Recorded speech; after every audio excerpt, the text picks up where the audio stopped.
In a lush green forest, excitement buzzed in the air as the animal orchestra was preparing for their big concert.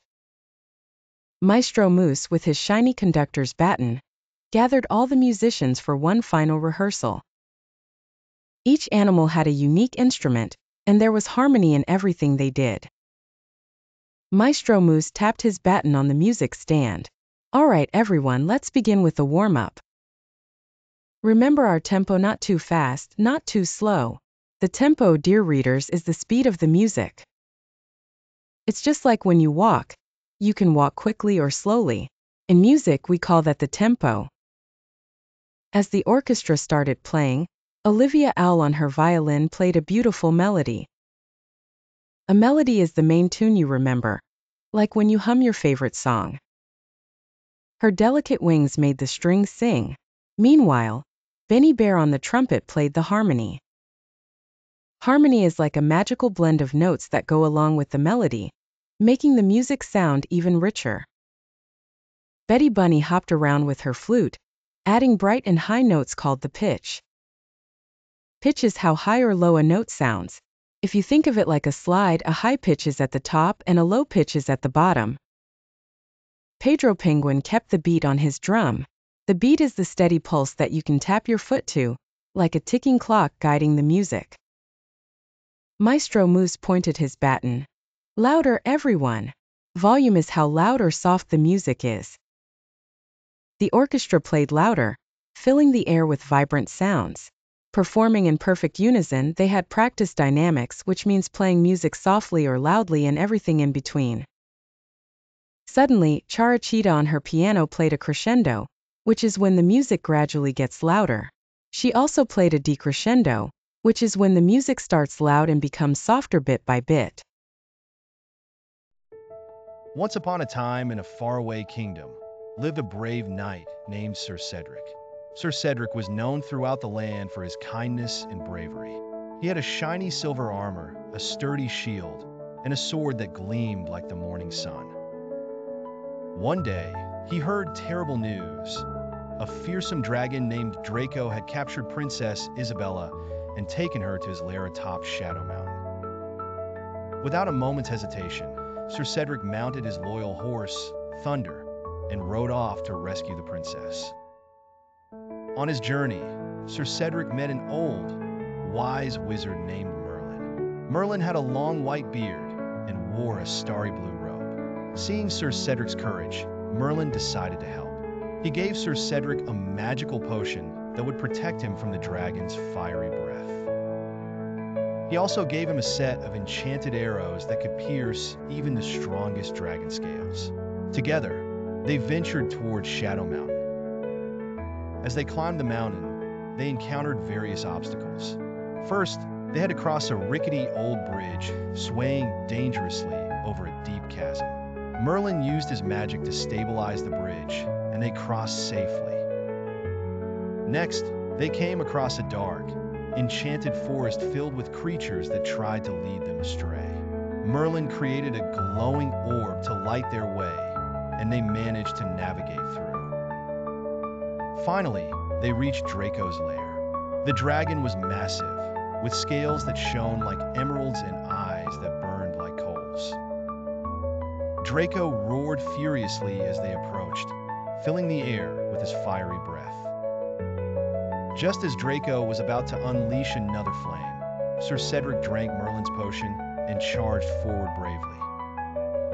With swift and precise movements, Sir Cedric dodged the flames and used the enchanted arrows to strike Draco's scales.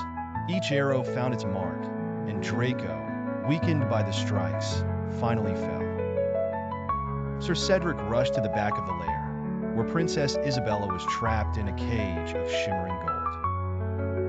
Using his sword, Sir Cedric broke the lock and freed her. Princess Isabella thanked Sir Cedric and Merlin with tears of gratitude in her eyes. They all returned to the kingdom, where they were met with cheers and celebrations. King Augustus rewarded Sir Cedric and Merlin with honors and treasures, and the kingdom rejoiced. Princess Isabella and Sir Cedric became best friends, and they often visited Merlin to hear more of his wise stories. Sir Cedric's bravery and Merlin's wisdom were celebrated for generations. And the tale of the knight, the princess, the wizard, and the dragon became a legend that inspired many. Once upon a time, in a land far, far away, there was a small kingdom named Alderaan. In this kingdom, there lived a brave and kind-hearted knight named Sir Cedric. Sir Cedric was known throughout the land for his courage and his loyalty to the kingdom and its people. He wore shining armor that gleamed in the sun and rode a mighty horse named Thunder. One sunny afternoon, a dark cloud appeared over the kingdom, and with it came a terrible evil wizard named Malachar. Malachar had long white hair, a beard as dark as night, and his eyes glowed with a sinister light. He cast a wicked spell over the kingdom, capturing Princess Isabella and locking her away in a tall, enchanted tower. The entire kingdom fell into despair. Sir Cedric knew that he had to save the princess and restore peace to Alderaan. Without a moment's hesitation, he mounted Thunder and set off on his quest. The journey was long and filled with danger. Sir Cedric rode through dense forests, crossed roaring rivers, and climbed steep mountains. Along the way, he encountered fierce dragons, clever goblins, and even a giant who tested his bravery. Though the challenges were great, Sir Cedric's determination never wavered. At last, after many days of travel, Sir Cedric arrived at the enchanted tower. At the base of the tower was a fearsome dragon, Malachar's loyal guardian. With a deep breath, Sir Cedric raised his sword and faced the dragon. The battle was fierce, with flames and roars echoing through the land. But Sir Cedric's bravery and skill prevailed, and the dragon was defeated. With the guardian no longer a threat, Sir Cedric climbed the winding staircase to the top of the tower. There, he found Princess Isabella, looking out of her window with sadness in her eyes. "I have come to rescue you, Princess," Sir Cedric declared. Princess Isabella's eyes shone with hope as she took his hand. However, just as they were about to leave, Malachar appeared in a whirlwind of dark magic. "You shall not take her," the evil wizard hissed. Sir Cedric stood his ground, his sword ready. The final battle between good and evil had begun. Sir Cedric and Malachar clashed in a storm of spells and swords. The tower shook with the intensity of their fight. In the end, Sir Cedric's valor and righteousness overcame Malachar's dark magic. With a final mighty strike, he defeated the evil wizard, who vanished in a puff of smoke. The wicked spell was broken, and the kingdom of Alderaan was free once more. Sir Cedric escorted Princess Isabella back to the castle, where they were greeted with cheers and celebrations. The king awarded Sir Cedric with the highest honor, and Princess Isabella thanked him with all her heart. From that day on, peace and happiness reigned in Alderaan, and Sir Cedric became a legend whose tales of bravery were told for generations to come. Once upon a time in Rainbow Valley, something peculiar happened. The sky wasn't blue, the grass wasn't green, and the flowers lost their vibrant hues. Everything turned a strange shade of gray. The cheerful animals of Rainbow Valley were puzzled and worried. They decided to call upon their best detective, Oliver the Owl, to solve this mystery. Oliver was not only wise, he was curious and loved solving puzzles. He gathered his trusty friends, Riley the rabbit, Bella the butterfly, and Sammy the squirrel. "Look here, friends," said Oliver, adjusting his tiny spectacles. "Our world has lost its colors. We must find out why." The team first visited Rosie the rose at the meadow.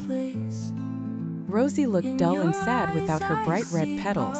"Someone stole all the colors," she said, sniffing. "I saw a shadowy figure heading towards the Whispering Woods." With a lead in paw, the friends marched towards the Whispering Woods. "Remember, we must use our senses," Oliver advised. "Look for clues, listen carefully, and think." In the Whispering Woods, they met Gregory the giraffe. Gregory stretched his long neck and spotted something shiny near a blueberry bush. It was a tiny glass bottle with a drop of blue liquid inside. What could this be? Riley wondered aloud. Oliver examined the bottle. "This blue drop might be a clue. Let's keep looking." They continued their search and found more little bottles, each containing a single drop of color green, yellow, red, and purple. Bella fluttered her wings excitedly. We're getting closer. Next, they stumbled upon a cave. Inside, they found a weeping chameleon named Charlie. I didn't mean to take the colors, Charlie confessed. I just wanted to paint a beautiful picture to cheer everyone up. But when I took the colors, the whole valley turned gray. Oliver hooted softly. It's okay, Charlie. We can fix this. But first, you must return the colors. Charlie nodded and poured the colors back into the valley. Gradually, the sky turned blue again, the grass became green, and Rosie regained her red petals. The valley sparkled with vibrant colors once more. The friends celebrated with a picnic under the rainbow. Remember, teamwork and kindness solve the biggest problems, Oliver said, munching on a red apple. And our world is more beautiful when we share. And so Rainbow Valley returned to its colorful self, all thanks to a wise owl, a curious rabbit, a fluttering butterfly, a keen squirrel, and a remorseful but kind-hearted chameleon.